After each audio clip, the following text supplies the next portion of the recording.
Bienvenidos y bienvenidas a esta serie de tutoriales en que estamos repasando la metodología de la programación.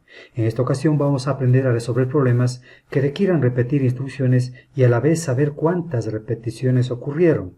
Tal como podemos ver en nuestra imagen, el gato que da vueltas serían las repeticiones y el ábaco que contabiliza las vueltas que da el gato se conoce como contador en la programación. ¿Qué son las repeticiones? Las repeticiones son todo lo que se hace o hacemos más de una vez, así de simple. Si se hace una sola vez, pues no sería una repetición. Si se hace más de una vez, es una repetición, tal como por ejemplo cuando tenemos que entrenar y nos mandan a hacer una serie de flexiones de pecho, cada flexión de pecho es una repetición. En la naturaleza también suele ocurrir ciertos procesos que se repiten. Por ejemplo, el ciclo del agua. El ciclo del agua empieza con la precipitación, luego viene la infiltración, la evaporización y luego la condensación. Y ese ciclo continúa repitiéndose.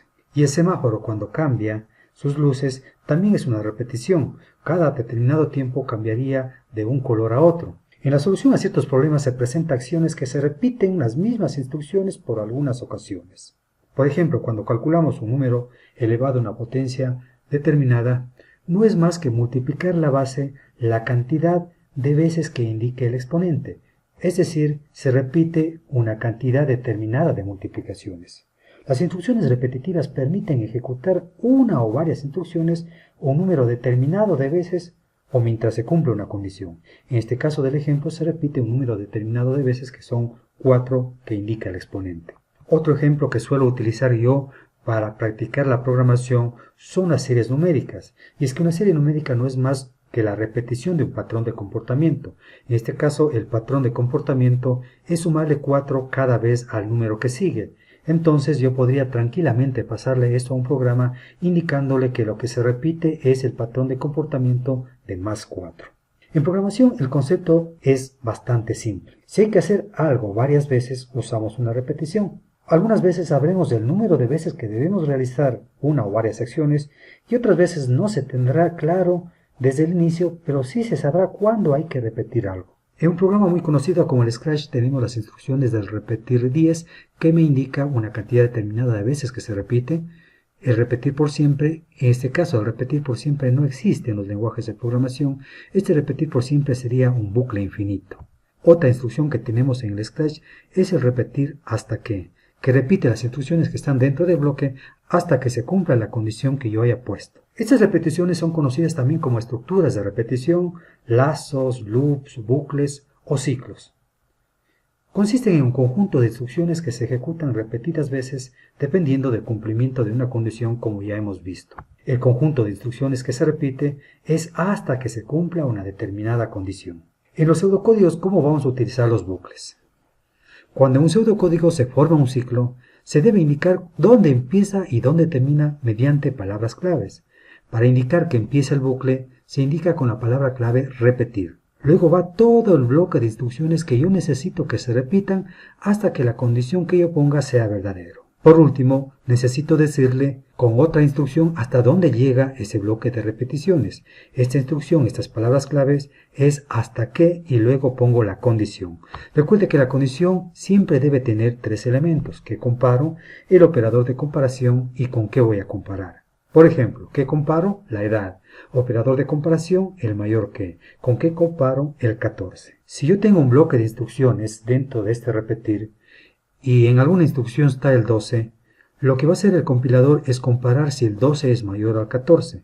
Como el 12 no es mayor al 14, es falso y se vuelve a repetir todo el bloque de instrucciones. Si dentro de las instrucciones cambia la variable edad a 10, otra vez al llegar a la línea del hasta que, compara si la edad, en este caso 10, es mayor a 14. Como el 10 no es mayor a 14, es falso, otra vez repite y vuelve a la serie de instrucciones que están después del repetir. Si dentro de las instrucciones cambia la edad a 14, nuevamente compara cuando llega a la línea del hasta que, si el 14 es mayor a 14, en este caso es falso, vuelve a repetir. Si dentro de las instrucciones otra vez cambia la edad y en esta ocasión es 16, nuevamente cuando llega al hasta que compara si el 16 es mayor a 14. Como el 16 si es mayor que 14, la condición es verdadero y ese rato se sale del bucle y comienza a hacer las instrucciones que están después del hasta que. Veamos un ejemplo. El enunciado dice que ingresemos desde el teclado números enteros hasta que el número ingresado sea un 0. Es decir, el programa va a estar preguntando, ingresa un número. Ingreso el 5, repetirá porque no es el 0. Nuevamente le pedirá el número. Ingreso un 8, por ejemplo. Como el 8 no es el 0, nuevamente repetirá. Y así continuará repitiendo el programa hasta que yo ingrese el 0. Solamente ese rato se saldrá del programa. Veamos cómo quedaría programado en un pseudocódigo. Utilizaremos PCInt. Tengo listo ya aquí la ventana del PCInt para desarrollar el programa propuesto. En este caso falta un nombre del algoritmo, le vamos a poner como ejemplo y como nos dice que debemos ingresar un número varias veces, vamos a definir ese número como entero. Ahora, la entrada de datos es la que se va a repetir varias veces. Lo que tenemos que pensar es, a ver, voy a repetir una vez, no necesito instrucción de repetición. En este caso voy a repetir varias veces la entrada de datos, entonces necesito un bucle. Y dentro de ese bucle debe estar la entrada de datos. Para empezar, el bucle es con instrucción repetir. Entre el repetir y el hasta que voy a poner las instrucciones que necesito que se repitan. En este caso, un escribir con la indicación de que se ingrese un número. Luego voy a leer el número, en este caso la variable num.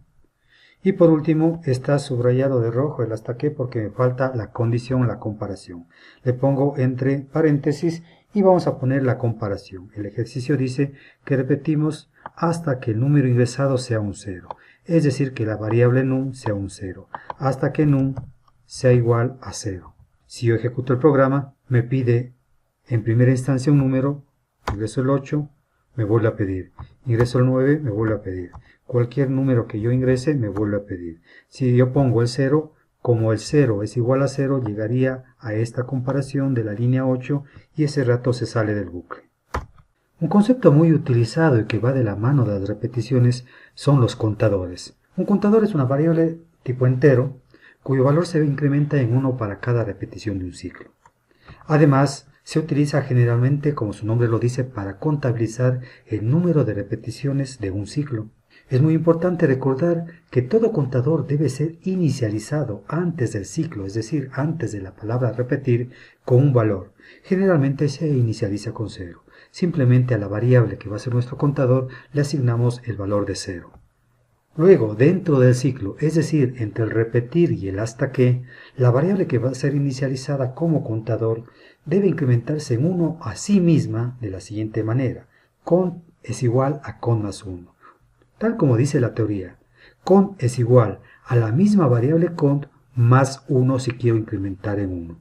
Vamos a ver cómo en el ejemplo anterior puedo mostrar y visibilizar la cantidad de veces que ingresé números.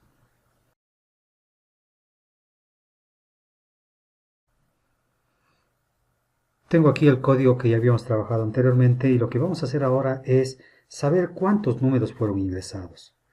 En este caso necesito un contador y como la teoría dice el contador debería ser preferiblemente tipo entero, entonces lo vamos a definir aquí. El contador puede tener cualquier nombre, sin embargo, pues yo le voy a poner cont. Otra de las indicaciones que nos daban la diapositiva es que todo contador debe ser inicializado antes de utilizarse. En este caso vamos a inicializarle al contador con 0. Debe estar siempre inicializado antes de la palabra repetir. Contador es igual a 0. Eso me indica que esa variable cont va a empezar con un valor que es 0. Luego la teoría me dice que dentro del bucle el contador se incrementa a sí mismo en 1 de la siguiente manera. Cuando decimos dentro del bucle es entre el repetir y el hasta que. Vamos a poner justo después del repetir, pongo cont es igual a cont más 1. Una vez que se ha terminado el bucle puedo mandar a mostrar la variable cont para indicar que ese fue el número de veces que se repitió el bucle. Pongo un escribir, fueron ingresados. Con esta instrucción pretendo que al finalizar el bucle me indique cuántas veces yo ingresé los números solicitados. Vamos a ver. Me pide una primera vez, me pide una segunda vez. Sabemos que esto se va a repetir hasta que yo ponga un 0. Pongo el 0, se termina el bucle y me mostraría que fueron ingresados 5 números: el 67, el 34, el 78, el 89 y el 0. Como sabemos que el 0 era para salir y no era uno de los datos, podemos mejorar a nuestro programa y visualizar a cont -1, es decir, que no contabilice el último número ingresado, que es el 0, ya que el 0 solamente nos servía para salir del bucle. Vamos a ver ahora sí, otra vez. Pongo 12, 34, 56, 3 números y el 0 para salir. Ahí están los 3 números, el 12, el 13 y el 56. El 0 no se contabiliza porque pues es solamente para salir del bucle. ¿Cómo hice eso? Simplemente restando 1 al contador el rato de visualizar. Existen otras maneras, por supuesto, que se puede solucionar este problema. Por último, podemos mejorar este programa y ver la funcionalidad del contador. ¿Qué pasa si yo, el rato que pongo ingresar número, le uno a la variable cont? Esto le va a hacer más amigable a mi programa y va a hacer que aparezca al lado de la frase ingrese un número el contador, que se va a ir incrementando cada vez. Primero va a ser 1, luego 2, luego 3 y así hasta que yo termine de ingresar. Probemos. Fíjese como dice ingresar número 1. ¿De dónde sale eso? Pues yo puse en el escribir ingrese un número y le puse el contador. El contador es el 1. Si pongo 56, ahora me dice ingrese un número 2. El 2 se refiere a este contador. Pondré otro número y otra vez cambia el contador, ahora 3. Fíjese cómo ya le utilizo al contador para la entrada de datos. Pondré el 56 y otra vez cambia el contador. Si le pongo 0 para salir del bucle, simplemente me muestra la respuesta. Con este sencillo ejemplo hemos visto cómo es la funcionalidad tanto de una repetición como de un contador. En las siguientes clases, en los siguientes videos, aprenderemos a cómo utilizar estas repeticiones para resolver problemas más complejos, cómo generar una serie numérica